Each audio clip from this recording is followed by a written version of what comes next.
Hello friends, तो आज हम रासायनिक अभिक्रिया को कंटिन्यू करते हैं। हमारा रासायनिक अभिक्रिया है अवक्षेपण अभिक्रिया। तो कहने का मतलब अवक्षेपण अभिक्रिया किसे कहते हैं? तो वैसा रासायनिक अभिक्रिया जिसमें अभिक्रिया के फलस्वरूप ठोस के रूप में विलयन से अलग अवक्षेप प्राप्त हो, उसे अवक्षेपण अभिक्रिया कहते हैं। इसे एक बार और हम रिपीट करते हैं। तो वैसा रासायनिक अभिक्रिया जिसमें अभिक्रिया के फलस्वरूप ठोस के रूप में विलयन से अलग अवक्षेप प्राप्त हो, उसे अवक्षेपण अभिक्रिया कहते हैं। तो कहने का मतलब जैसे सिल्वर नाइट्रेट की अभिक्रिया सोडियम क्लोराइड से कराई जाती है, तो सिल्वर क्लोराइड का सफेद अवक्षेप प्राप्त होता है। क्या प्राप्त होता है? तो सिल्वर क्लोराइड का सफेद अवक्षेप प्राप्त होता है। तो हम कह सकते हैं यदि सिल्वर नाइट्रेट के जलीय विलयन में सोडियम क्लोराइड का जलीय विलयन डाला जाता है, तो सिल्वर क्लोराइड का सफेद अवक्षेप प्राप्त होता है। अब हमारी दूसरी अभिक्रिया है उदासीनीकरण अभिक्रिया। तो उदासीनीकरण अभिक्रिया किसे कहते हैं? तो वैसा रासायनिक अभिक्रिया जिसमें कोई अम्ल किसी भस्म से अभिक्रिया कर लवण तथा जल बनाता है, उसे उदासीनीकरण अभिक्रिया कहते हैं। कहने का मतलब कोई अम्ल, यानी हम कह सकते हैं कोई अम्ल किससे अभिक्रिया करता है? तो किसी भस्म से करता है। तो क्या बनाता है? तो कोई अम्ल किसी भस्म से अभिक्रिया कर लवण तथा जल बनाता है। क्या बनाता है? तो लवण और जल बनाता है। तो कहने का मतलब इसका एग्जाम्पल देखते हैं। तो जैसे हाइड्रोक्लोरिक अम्ल की अभिक्रिया किसी भस्म से कराते हैं। कहने का मतलब NaOH से एक अम्ल दूसरा भस्म, तो क्या बनता है? कहने का मतलब एक लवण बनेगा, यानी कि यहाँ से NaCl क्या बनेगा? तो NaCl लवण बनता है और साथ साथ जल बनेगा, यानी कि H2O। यानी कि हम कह सकते हैं जब हाइड्रोक्लोरिक अम्ल की अभिक्रिया सोडियम हाइड्रोक्साइड से कराई जाती है, तो सोडियम क्लोराइड तथा जल बनता है।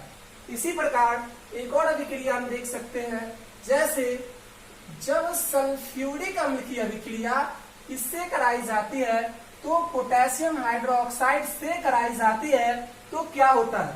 तो जब सल्फ्यूरिक अम्ल की अभिक्रिया पोटेशियम हाइड्रोक्साइड से कराई जाती है, तो पोटेशियम सल्फेट क्या बनता है?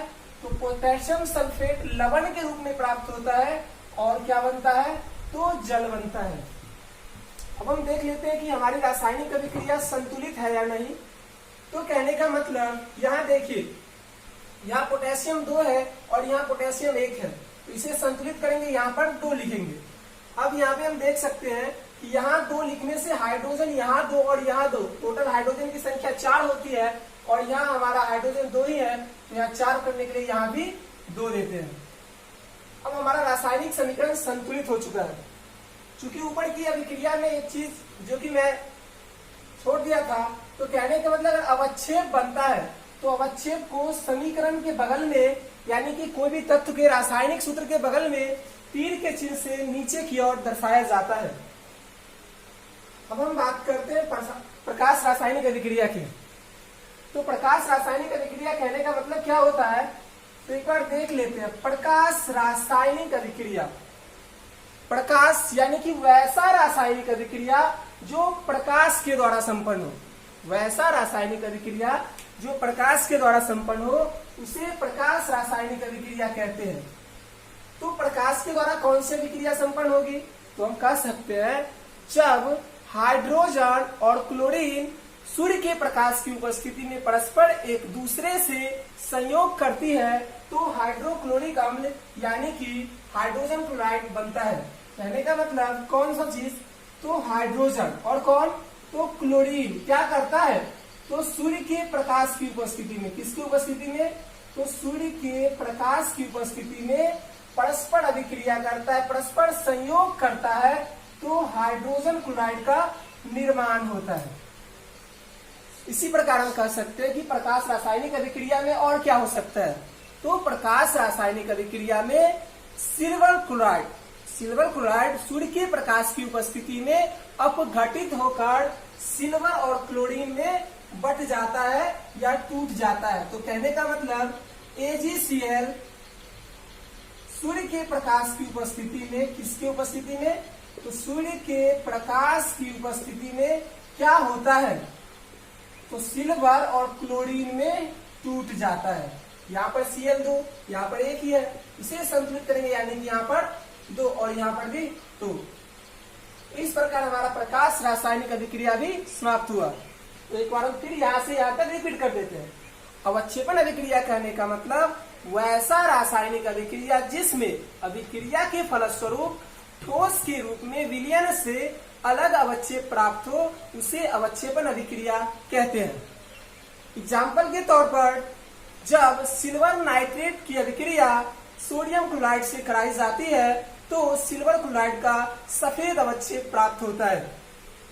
नेक्स्ट अभिक्रिया उदासीनीकरण अभिक्रिया, वैसी रासायनिक अभिक्रिया जिसमें कोई अम्ल किसी भस्म से अभिक्रिया कर लवण तथा जल बनाता है, उसे उदासीनीकरण अभिक्रिया कहते हैं।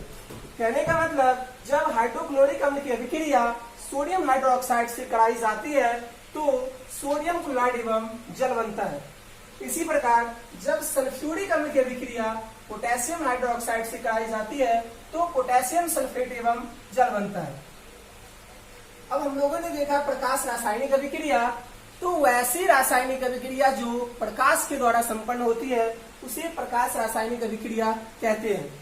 कहने का मतलब जब हाइड्रोजन और क्लोरीन सूर्य के प्रकाश की उपस्थिति में एक दूसरे से अभिक्रिया करती है या संयोग करती है तो हाइड्रोजन क्लोराइड का निर्माण होता है। इसी प्रकार जब सिल्वर क्लोराइड को सूर्य की उपस्थिति में या सूर्य के प्रकाश में रखा जाता है तो वह सिल्वर और क्लोरीन में टूट जाती है। अब हम नेक्स्ट बात करते हैं प्रकाश संश्लेषण। कहने का मतलब पौधे में जो प्रकाश संश्लेषण की क्रिया होती है वह भी प्रकाश रासायनिक अभिक्रिया का ही उदाहरण है। मतलब कि पौधा जो भोजन बनाता है प्रकाश संश्लेषण क्रिया के द्वारा, वह भी प्रकाश रासायनिक अभिक्रिया के द्वारा ही संपन्न होता है। तो अब हम बात करते हैं प्रकाश संश्लेषण की। तो प्रकाश संश्लेषण कहने का मतलब क्या होता है, तो वैसा रासायनिक अभिक्रिया जिसमें हरे पौधे वायुमंडल से CO2, हरे पौधे कहां से CO2 ग्रहण करते हैं, तो वायुमंडल से, एवं पृथ्वी से जल का अवशोषण सूर्य के प्रकाश की उपस्थिति में करके कार्बोहाइड्रेट का निर्माण करते हैं तथा ऑक्सीजन गैस प्रदान करते हैं, इसे प्रकाश संश्लेषण अभिक्रिया कहते हैं। इसे मैं एक बार फिर से रिपीट करता हूं कि वैसा रासायनिक अभिक्रिया जिसमें हरे पौधे वायुमंडल से CO2 एवं पृथ्वी से जल का अवशोषण सूर्य के प्रकाश की उपस्थिति में करके कार्बोहाइड्रेट का निर्माण करता है एवं ऑक्सीजन गैस प्रदान करता है, तो उसे प्रकाश संश्लेषण अभिक्रिया कहते हैं। तो जैसे कहने का मतलब CO2 और क्या, तो जल, तो किसका निर्माण होगा, तो कार्बोहाइड्रेट का यानी कि C6H12O6 का, और प्लस में ऑक्सीजन गैस प्रदान करता है। तो यहाँ पर हम देखते हैं कि कार्बन 6 है और यहाँ पर 1, तो यहाँ 6। अब यहाँ 6 देने से हमारा ऑक्सीजन 12, तो इधर भी करना पड़ेगा 6। अब यहाँ 6 देने से क्या हुआ कि यहाँ पर हाइड्रोजन 12 और यहाँ पर हाइड्रोजन सिर्फ 2 है, यहाँ 6। इस प्रकार हमारा रासायनिक अभिक्रिया भी संतुलित हो जाती है।